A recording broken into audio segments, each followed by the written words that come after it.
They spray-painted my barn at midnight. Orange letters dripping down 80-year-old wood. Compliance or foreclosure. I wasn't part of their HOA. Never signed anything. My farm existed decades before their gated community even broke ground. But the HOA president, a perfectly composed woman who smiled while delivering threats, had engineered something brilliant and evil. She secretly annexed my property, claimed I owed 6 years of back fees, and gave me 15 days to pay $93,000 or lose everything. My sanctuary, my dead wife's dream, my fresh start. She'd done this before. Stolen properties. Sold them through her husband's LLC. Made millions. She picked the wrong veteran. What happened next triggered an FBI investigation, exposed a multi-million-dollar fraud operation, and changed Montana HOA law forever. The final courtroom moment will give you chills, but you have to stay until the end. Real quick, what state are you watching from? Drop it in the comments. I'm curious how far this corruption story reaches. I'm standing on a hilltop in Montana's Flathead Valley, and for the first time in 3 years, I can breathe. 15 acres of pure freedom spread out below me. Pine forests climbing into mountains that turn purple when the sun drops. A lake so clear you can see 20 feet down. Grass gone wild, moving like water in the wind. This is mine. All of it. Paid cash. No mortgage. No landlord. No neighbors close enough to complain about anything. I'm Marcus Reed, 42. Former Army combat engineer. Former architect. Former husband. Sarah died 3 years ago. Cancer took her fast. 6 months from diagnosis to grave. Before she went, she made me promise something. Stop grinding yourself into dust, Marcus. Find somewhere beautiful. Build something that matters. So I sold my dad's construction company. Walked away from Seattle's glass towers and traffic nightmares. Drove east until the mountains felt right. Found this place listed online. Original 1940s farmhouse. Red barn leaning like it's tired but still standing. Apple orchard that nobody's touched in decades. A creek cutting through the back 40, cold and fast. The realtor, nervous guy, talked too much, kept saying the same thing. No HOA. Never was. Property predates everything around here. Music to my ears. I toured it once. Made an offer that day. Closed in 3 weeks. Now I'm here. I walk down the hill, boots crunching through tall grass. The farmhouse needs work. Peeling paint, sagging porch, windows that rattle, but the bones are solid. I can fix bones. The barn smells like old hay and motor oil and decades of Montana weather. Tools still hanging on the walls. Someone loved this place once. I'm already planning. Renovate the house first. Stabilize the barn. Maybe turn this into something bigger eventually. Veterans Retreat. A place where guys like me, broken by war or life or loss, can find some peace. Sarah would have loved that idea. That night, I skipped the empty house. Roll out a sleeping bag on the front porch. Lie there watching stars punch through the darkness like diamonds on black velvet. Owls call from the tree line. The creek whispers. No sirens. No horns. No voices shouting through apartment walls. Just silence. The good kind. I pull out my phone. Look at the last photo I have of Sarah. She's laughing at something I said. Eyes bright. Alive. I'm doing it, baby. I whisper to the screen. I'm building something good. I fall asleep smiling. Wake up to sunrise painting the mountains gold. Best sleep I've had in years. Then I see it. Bright yellow envelope. Nailed to my front door. Someone came onto my property while I slept and hammered this thing into the wood. I rip it down. Official letterhead. Flathead Estates Homeowners Association. My stomach drops. I tear it open. Notice of violation. Property noncompliance. $90,000 in back assessments due immediately. $90,000. I read it 3 times. This has to be a mistake. I'm not in any HOA. The realtor swore. Then I see the signature at the bottom. Diane Harper, HOA President. And below that, handwritten in sharp black ink. You should have done your research. My hands start shaking. Not from fear. From rage. My phone rings. Unknown number. I answer. A woman's voice. Cold. Precise. Like a knife wrapped in silk. Mr. Reed, this is Diane Harper. We need to talk about your property. Now. Diane Harper suggests we meet at a coffee shop called Mountain Brew. Neutral ground, she says. 10 a.m. I get there early. Small place. With tables. Local art on the walls. Smells like espresso and pine. She's already there. Mid-50s. Blonde hair styled like she just left the salon. Designer sunglasses pushed up on her head. Expensive athleisure, the kind that costs more than my truck payment used to. She doesn't stand when I approach. Doesn't offer her hand. Just gestures to the empty chair across from her like I'm a student called to the principal's office. I sit. She slides a manila folder across the table. Thick. Official looking. Your property, she says, no greeting, no small talk, was legally annexed into the Flathead Estates HOA boundaries in 2019. County vote. Public record. I open the folder. Maps. Legal documents. Bylaws printed in tiny font. I never voted on anything. I say. I didn't even own this place in 2019. Her smile is thin. Practiced. The previous owner was elderly. Dementia. Never responded to our notices. Back assessments accumulated. $1,500 per month. 6 years. I do the math. 90,000. This is insane. I say, keeping my voice level. I just bought this property. I'm not part of your community. I'm not even near your community. The debt runs with the land, she says, like she's explaining something simple to a child. It's a legal term. Your problem now. She slides another paper toward me. Payment plan. 90,000 plus 3,000 in administrative fees. My jaw clenches so hard my teeth hurt. I'm not paying this. Her smile widens. Then we'll proceed with foreclosure. You have rights, of course. You can fight us in court. That'll cost you more in legal fees than the assessment itself. And you'll lose. She leans forward slightly. We have excellent attorneys. Deep pockets. And we've done this before. The way she says it, casual, confident, makes my blood run cold. This is extortion, I say. This is community governance, she corrects. You bought property with encumbrances. Due diligence is the buyer's responsibility. I want to flip the table. Want to scream. But I'm trained better than that. Controlled aggression. Assess the threat. Plan your response. I look around the coffee shop. A few other people scattered at tables. They're all watching us. Pretending not to, but watching. And I see it in their faces. Fear. They know who Diane Harper is. And they're afraid of her. By the way, she says, standing now, gathering her folder. That barn on your property? It's not up to current code. Safety hazard. You have 30 days to bring it into compliance or demolish it. After that, we assess daily fines. 500 per day. She puts her sunglasses on. Looks down at me.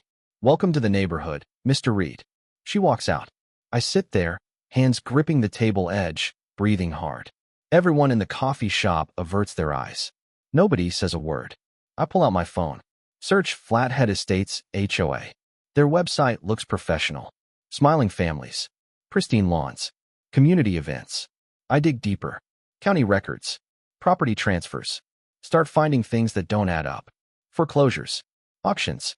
Properties sold to the same LLC. An LLC owned by Robert Harper, Diane's husband. This isn't about rules.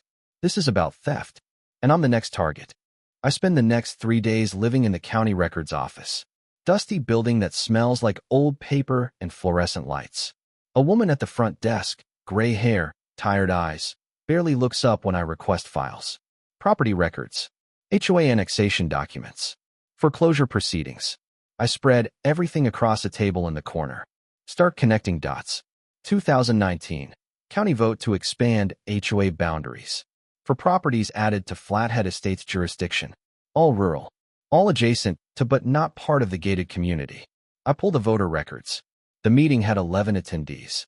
7 were HOA board members. 2 were county officials. 2 were absent property owners who never knew the meeting happened. The annexation passed unanimously. Diane Harper presented the case herself. Argued that adjacent rural properties pose aesthetic and safety concerns and need community oversight for property value protection. Translation: land grab dressed up as civic duty. I track what happened to the other 3 annexed properties. Property 1, owned by an elderly couple, foreclosed in 2020. Sold at auction to Mountain Vista, LLC. Resold 6 months later for 3 times the auction price. Property 2, owned by an absentee heir living in California. Foreclosed in 2021. Sold at auction to Mountain Vista, LLC. Now a vacation rental generating serious income. Property 3, still fighting. Owner, named Tom Bradley. Mountain Vista, LLC. Registered agent, Robert Harper. Diane's husband. I lean back in my chair. Stare at the documents. This is a system. Target vulnerable properties. Force them into HOA control. Bury owners in fees and violations. Foreclose. Buy cheap. Profit. Brilliant. Evil. And it's been working for years. I need to talk to Tom Bradley. Find his address through property records. 20 minutes outside town. I drive out that afternoon. His place is beautiful. 10 acres overlooking the lake. Old mobile home that's been maintained with pride. American flag on a pole. Garden boxes filled with tomatoes and peppers. Tom answers the door with a shotgun. Not pointing it at me. Just holding it. He's 68. Vietnam vet cap. Flannel shirt. Suspicion in his eyes. You from the HOA, he asks. Victim of the HOA, I say. Marcus Reed. Just bought the old Jacobson farm. Recognition flickers. He lowers the gun slightly. You're the new target. Looks like it. He lets me in. His hands shake when he pours coffee. PTSD, maybe. Or just fear. He shows me his notices. 67,000 in back assessments. Daily fines for unapproved structures. A tool shed he built in 1998.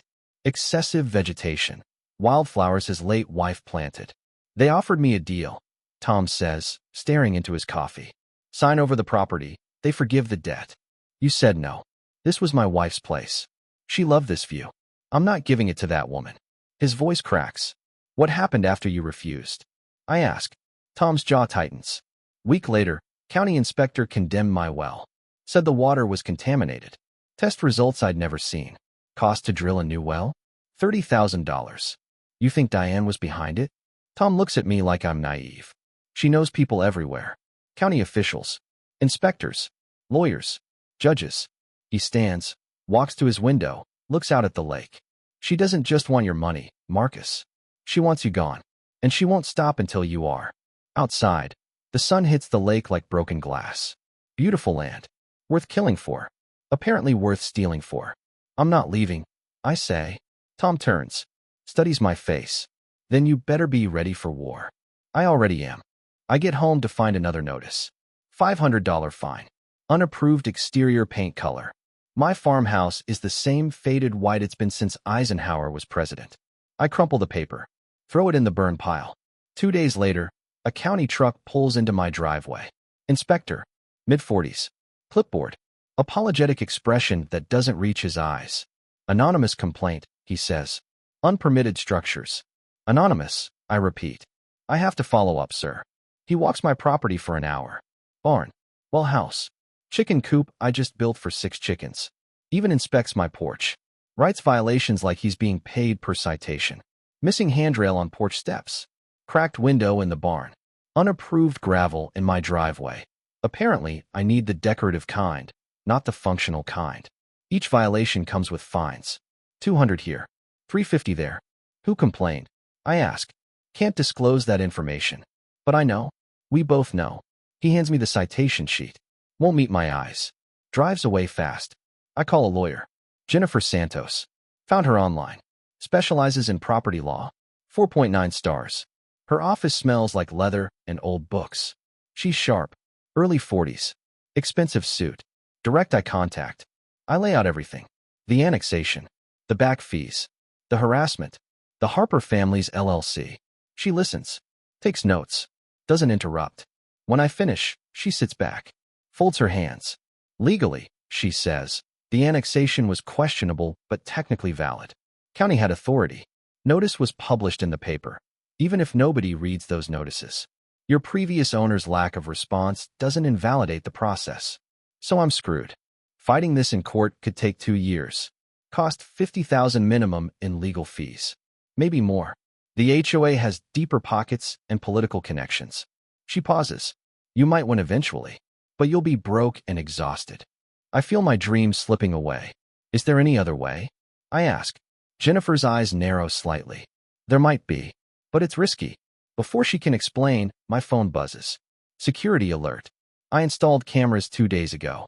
Something triggered the motion sensor. I pull up the app. Live feed shows a white truck parked by my barn. Flathead Estates, HOA, printed on the door in professional lettering. 2 men. All caps. Work clothes. They're spray painting something. I have to go. I say, standing.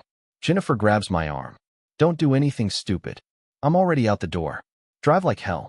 20 minutes back to my property. The truck is gone when I arrive. But the message remains. Bright orange spray paint, dripping down the old barn with like blood. Compliance due October 15th or foreclosure begins. I stand there, fists clenched, heart pounding. This is my land, my property, my dream, and they're desecrating it like they own me. I call the sheriff. They send a deputy. Young guy, sympathetic but useless. It's a civil matter unless you can prove who did it, he says. It says HOA right there on the paint. Could be anyone. Vandals impersonating them. We both know that's bullshit. He takes a report, gives me a case number, leaves. I sit on my porch as the sun sets.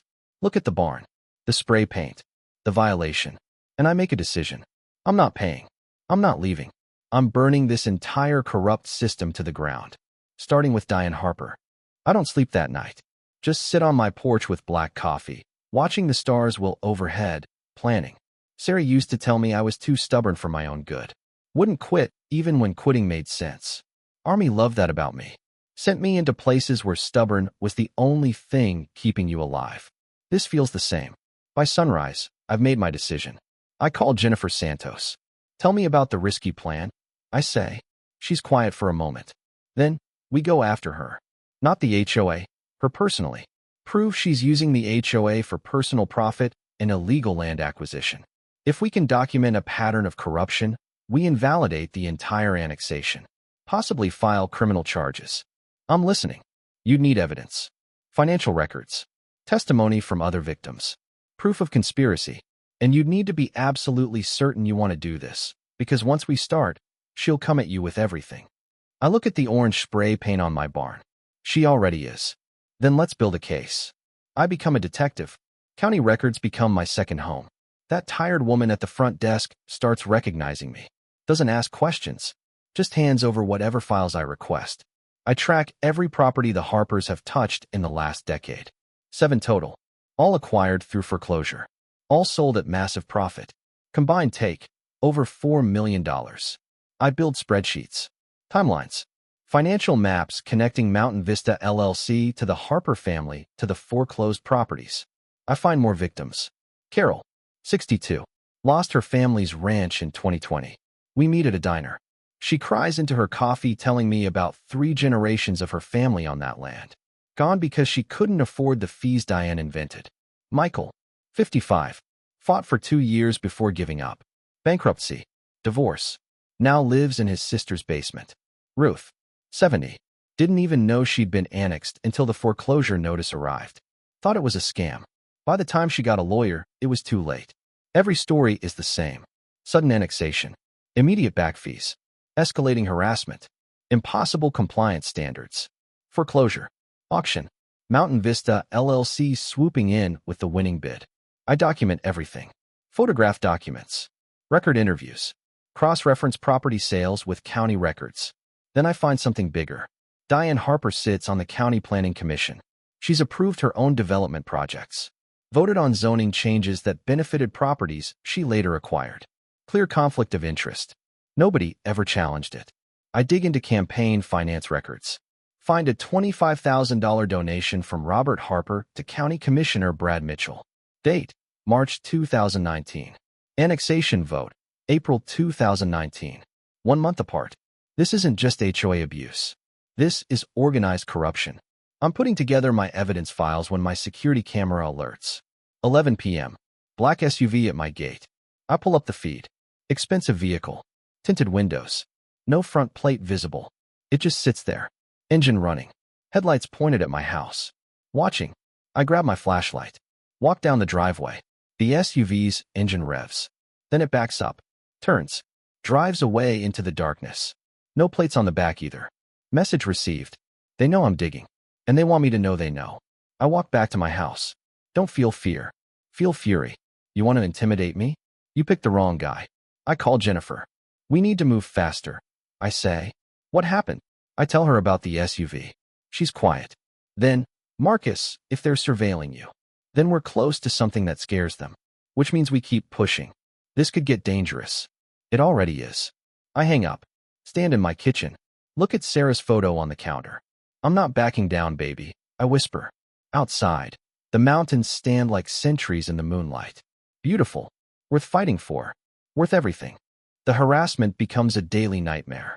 Code violations arrive like clockwork. My truck registration is expired. It's not. My chickens are excessively loud at 6 a.m. They're chickens. My no trespassing sign is illegal signage on my own property. Each citation requires a hearing. Paperwork. Fees. Hours wasted arguing with county clerks who look at me with pity. Death by 1,000 cuts. Diane Harper shows up at my property unannounced. Wednesday morning. I'm replacing porch boards when her white Mercedes pulls into my driveway. She steps out with 2 county inspectors trailing behind her. Designer jeans. Cashmere sweater. Sunglasses that probably cost more than my monthly food budget. "Mr. Reed," she says. Not a greeting. A statement. "This is private property," I say, standing. "You need to leave. We need to verify compliance with outstanding violations." She gestures to the inspectors. They have authority to inspect. "Do you have a warrant?" Her smile is ice. "We can get one." Then get one. We stare at each other. The inspectors shift uncomfortably. "You're making this harder than it needs to be," Diane says. "You started this. I'm enforcing community standards. You're stealing land." Something flickers in her eyes. Rage, maybe, but her smile never wavers. "See you in court, Mr. Reed." She leaves. The inspectors linger. One of them, older guy, gray beard, leans in close. "Be careful," he whispers. She doesn't lose. Then he's gone too. 3 days later, my water shuts off. No warning. No notice. I turn the tap. Nothing. Call the county water department. They claim there's a contamination concern, pending investigation. My property is under health review. What contamination? I ask. We're not at liberty to discuss details during an active investigation. I hire a private testing company. Costs $300. They test everything. Results come back perfect. Cleaner than bottled water. I send the results to the county. They say their investigation is ongoing. Meanwhile, I'm hauling water in 5-gallon jugs. My chickens suffer. My renovation work stops. I can't shower in my own house. Can't wash dishes. Can't live. Local businesses start refusing service. Hardware stores suddenly can't help me. Systems down. The manager says, "Not meeting my eyes." Feed store is out of stock on everything I need. Diner stops taking my orders. Small town retaliation. Everyone's afraid of Diane Harper. And if you're her enemy, you're everyone's problem. Tom Bradley calls me. His voice is broken. "They're foreclosing," he says. Auctions November 3rd. I'm losing everything. We're building a case. "It's too late for me, Marcus." He's crying now. "You should give up too, before she destroys you." He hangs up. I sit in my dark kitchen, no water to make coffee, and feel the walls closing in. That night, I check my barn. The door is open. I know I locked it. Step inside. Flashlight cutting through darkness.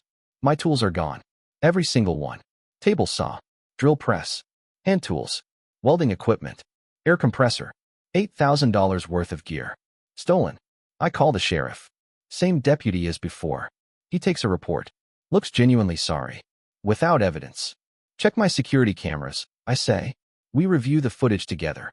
Cameras went dark for exactly 43 minutes. Just static. Then came back online. Professional job. Someone who knows how to disable systems. The deputy leaves. I stand in my empty barn. And I realize something that makes my blood run cold.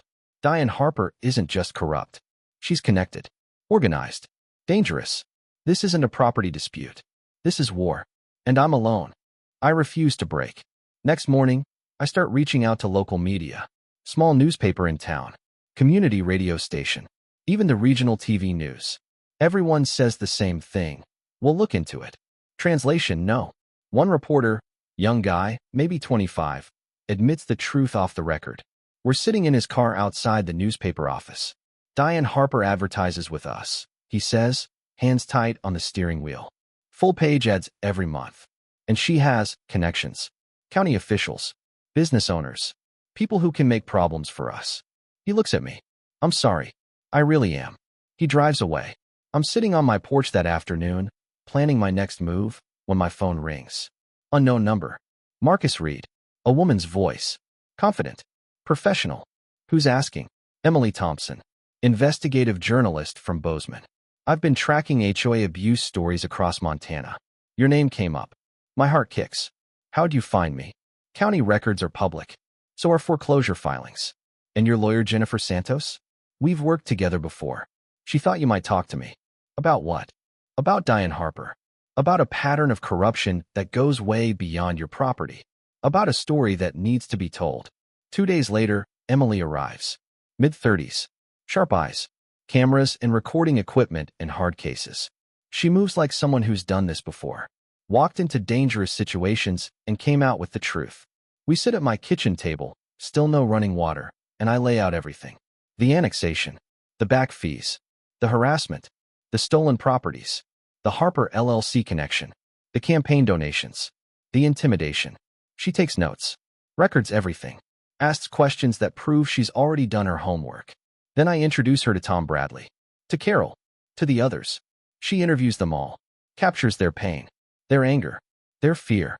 Carol cries on camera talking about her lost ranch.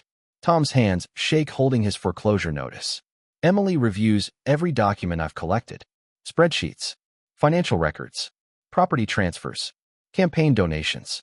Her eyes light up. This is bigger than one HOA, she says. This is systemic corruption. Racketeering. Conspiracy. We're talking federal crimes. Can you prove it? You already did most of the work. I just need to connect the final dots. She contacts the Montana Attorney General's office. Sends them a preliminary evidence package. Copies the FBI field office in Missoula. Then she contacts a nonprofit legal defense fund. Specializes in HOA abuse cases nationwide. Shows them our documentation. They agree to represent me and Tom pro bono. Suddenly, I'm not alone anymore. I have a journalist with reach. Lawyers with resources. A case with evidence. I have hope. We plan to go public in 1 week. Emily needs time to finalize her investigation. The AG's office needs time to review. We coordinate timing for maximum impact. 7 days. Then we expose everything. 3 nights before publication, I'm sleeping when my phone explodes with calls. 2 a.m. Emily's number. Over and over. I answer. Marcus. Her voice is panicked. Breathing hard. Someone broke into my hotel room. What? My laptop. All my equipment. Everything's gone. All the interview footage, stolen. My blood turns to ice. Where are you? Mountain Lodge on Highway 93. I heard them leave, but her voice drops to a whisper. Marcus, I think someone's still outside my door. I can see a shadow under the gap. Call 911. Now.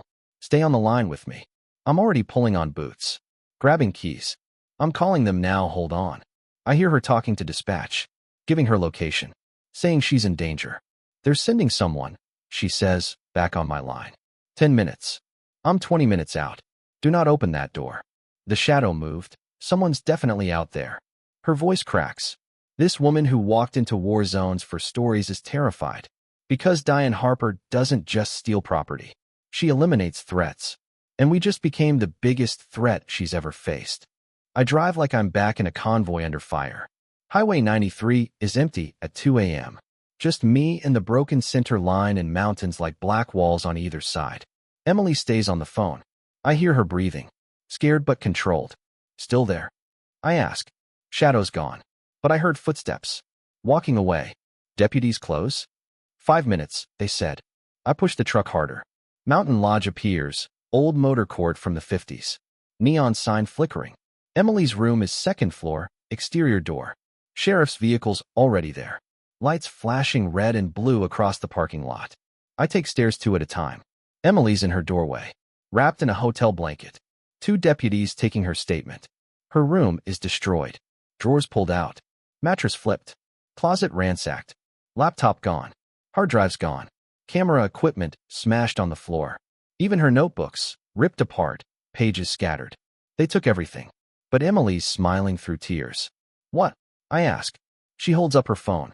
I'm a journalist, Marcus. I back up everything to the cloud. Multiple services. Encrypted. The deputies look confused. Emily's grin gets wider.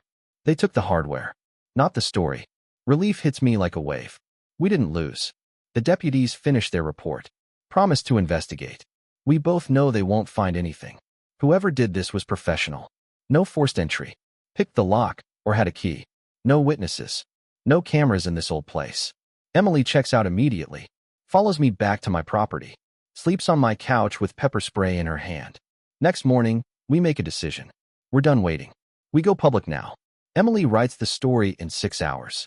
3,500 words. Every detail, every document, every interview, photos, financial records, the whole corrupt empire laid bare. She publishes it online at noon. Headlines: Montana HOA President accused of orchestrating systematic land theft. Subhead: How Diane Harper weaponized HOA rules to seize properties and profit millions. Within an hour, local news picks it up. Within 3 hours, statewide. By evening, national HOA reform organizations are sharing it. Consumer advocates, property rights groups. Social media explodes. People share their own HOA horror stories in the comments. Thousands of them. The article goes viral. Diane Harper's face becomes a symbol. The villain everyone loves to hate. By morning, the Montana Attorney General announces an official investigation. By afternoon, the FBI confirms they're reviewing the case for federal charges. Wire fraud, racketeering, conspiracy. County Commissioner Brad Mitchell resigns. Effective immediately. His statement mentions health reasons. Translation: rats fleeing the ship. Robert Harper's LLC assets are frozen pending investigation. Diane Harper goes silent. No statements. Her lawyer issues a generic denial. Ms. Harper categorically denies all allegations and looks forward to clearing her name. But her HOA Facebook page gets flooded with angry comments. Her Yelp profile for her real estate side business gets review bombed. She's toxic now. Untouchable. We won. I think we won. Then Jennifer Santos calls. Marcus, we have a problem. My stomach drops. What? Diane filed an emergency motion. She's accelerating your foreclosure. Auction scheduled for tomorrow morning. 9 a.m. She can't. She can. And she did. The wheels were already in motion legally. Your back fees are still technically unpaid. Unless we can stop this in the next 18 hours, you lose everything. I look at Emily. At Tom, who drove over this morning to celebrate. She's making her final move, Jennifer says. Cornered animals are the most dangerous. And she's going for your throat. The auction is tomorrow, and I don't have $93,000. We're in federal court by 8 a.m. Jennifer filed emergency injunctions all night, demanding the foreclosure be halted pending the criminal investigation, arguing that proceeds from a corrupt process shouldn't be enforced. The courtroom is packed. Media in the back rows. Cameras outside, not allowed inside but waiting for statements. Tom Bradley sitting behind me. Carol. Other victims. Emily with her notebook. Everyone who's been hurt by Diane Harper is here. And she's here too. Front row. Perfectly composed. Navy suit. Hair flawless. No cracks in the armor. Her lawyer. Expensive suit, silk tie, briefcase that probably costs more than my truck, sits beside her. Judge Morrison enters. 70-something. Gray hair. Stern face. Built his reputation on being by the book. All rise. We stand. He looks over the filings. Takes his time. The room is silent except for papers rustling. Finally, he speaks. Ms. Santos, your client is in default on legally assessed fees. The HOA followed proper foreclosure procedure.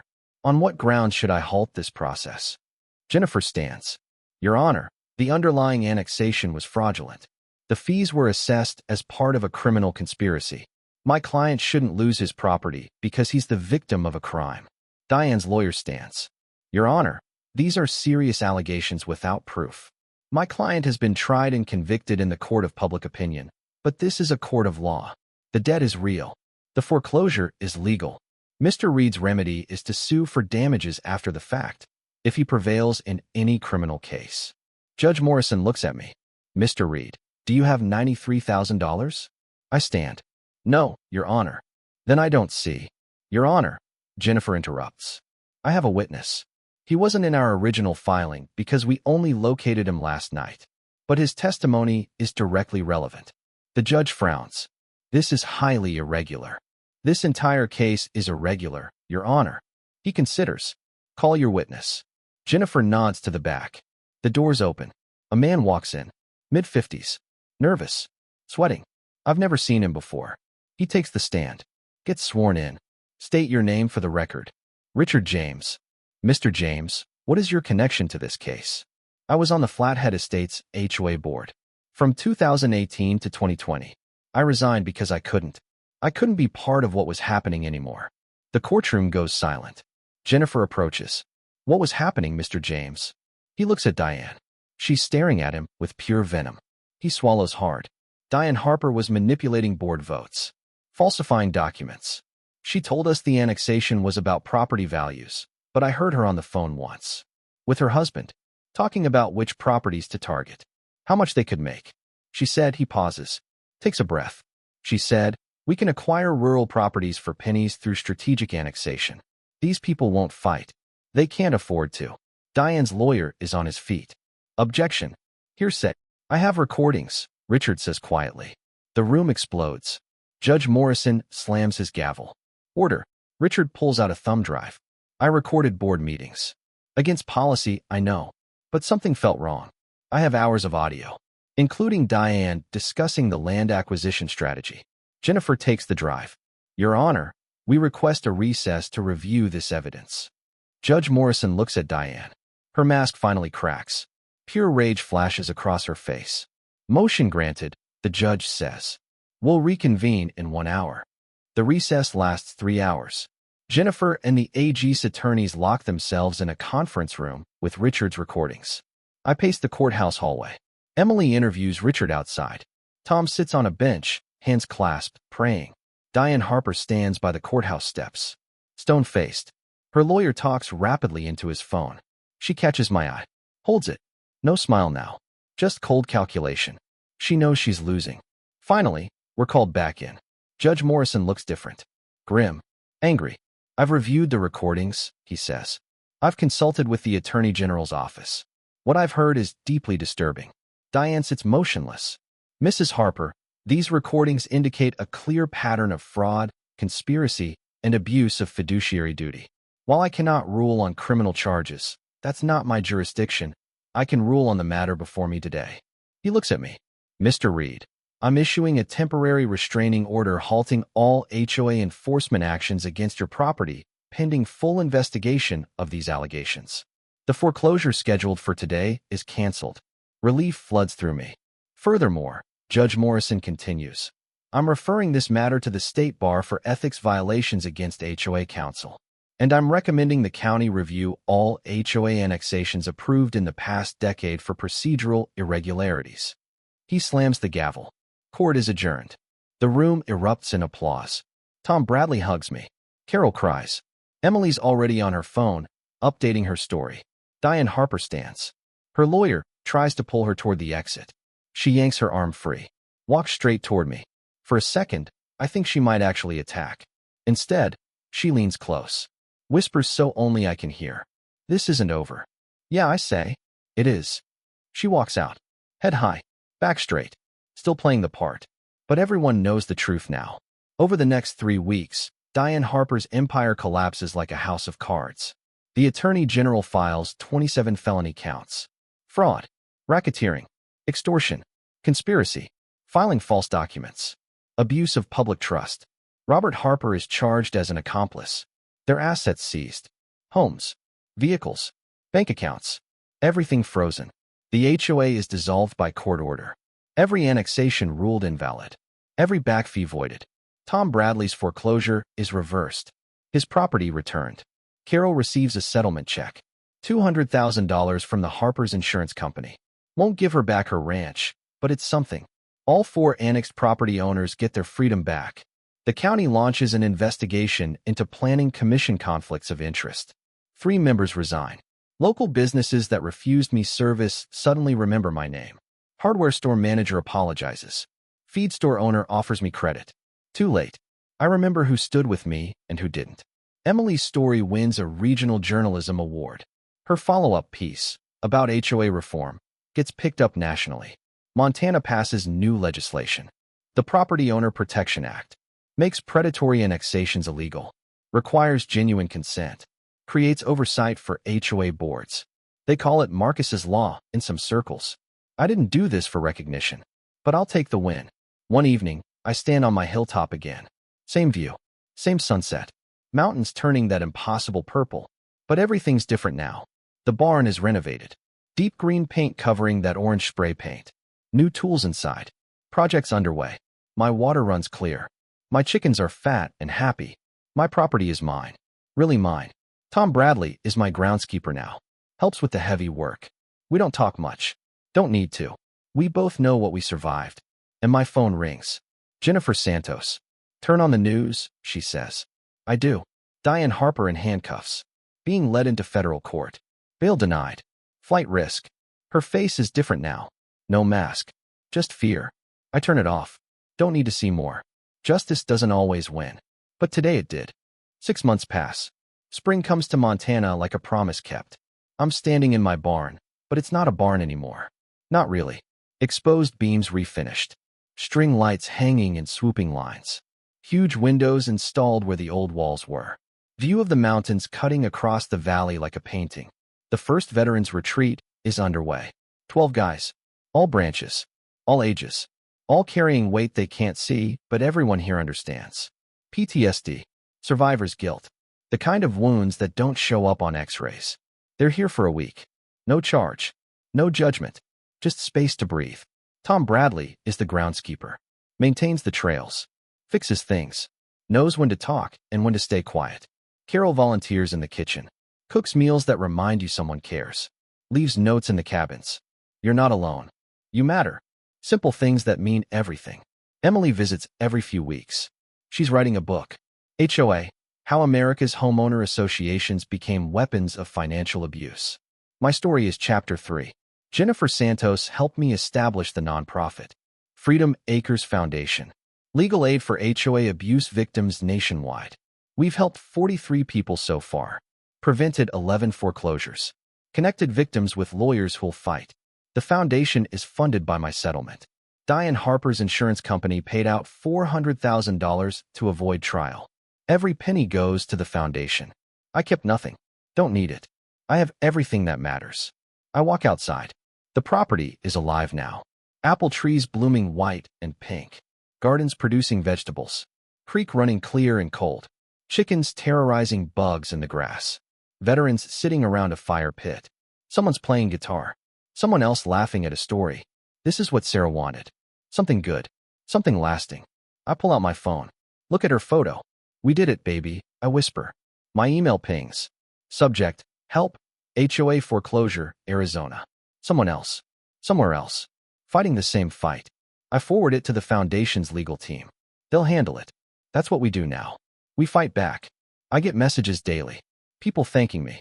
Sharing their stories. Asking for advice. I try to respond to everyone. Because I remember what it felt like. Alone. Desperate. Convinced the system was rigged and I couldn't win. But I did win. And they can too. Tom walks over. Hands me a cold beer. Good turnout, he says. Yeah. Think Sarah would have liked this? I look at the veterans. The mountains. The sky turning that impossible Montana blue. I think she'd have loved it. We stand there. 2 guys who almost lost everything. Who fought back. Who survived. The guitar player starts something familiar. Johnny Cash. I've been everywhere. Someone joins in singing. Then someone else. Soon everyone's singing. Off-key. Laughing. Alive. I think about Diane Harper in federal prison.